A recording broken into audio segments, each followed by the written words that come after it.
Bom dia, classe! Começando agora o podcast Não Deixe em Branco, o podcast para você tirar aquele meio certo nas questões em que não sabe a resposta. Aqui é o professor Daniel e hoje nós vamos ter uma aula sobre não ter aulas, porque nós vamos falar um pouco sobre as férias escolares.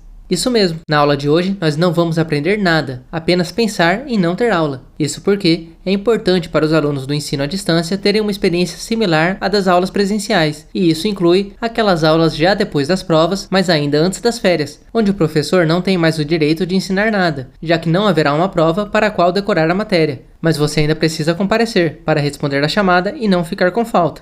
Sinta-se livre para comer uma coxinha aí na sua casa, caso você seja uma menina. E livre para tomar 2 litros de refrigerante, caso seja menino. Além disso, mesmo nos tempos de aulas presenciais, as férias são muito importantes, pois apenas quando perdemos aquilo que tínhamos é que passamos a dar valor.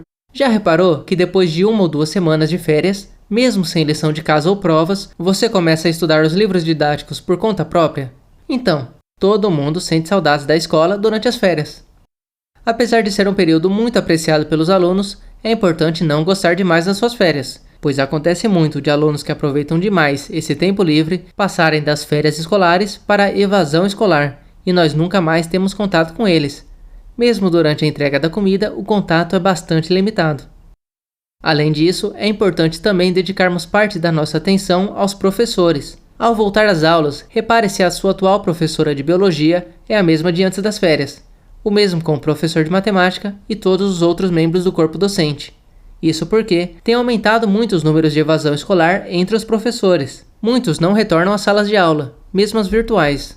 Eu mesmo, por exemplo, comecei a dar essas aulas virtuais para uma sala de 20 alunos. Na segunda semana já eram apenas 12 e na terceira semana eu estava falando com 7 alunos, todos com as câmeras desligadas e outras 9 abas abertas.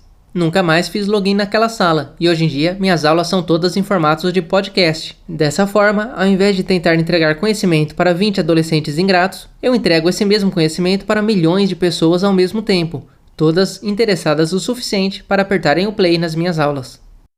Mas se uma árvore cai no meio da floresta e ninguém está lá para ouvir o barulho dela caindo, ela ainda faz barulho? É óbvio que assim como uma aula presencial ou uma aula à distância, uma aula em podcast também precisa da atenção de um aluno para realmente acontecer. Caso contrário, eu estou apenas postando barulho, falando sozinho sobre algo que eu mesmo já sei. E enquanto professor, isso é como se eu deixasse de existir.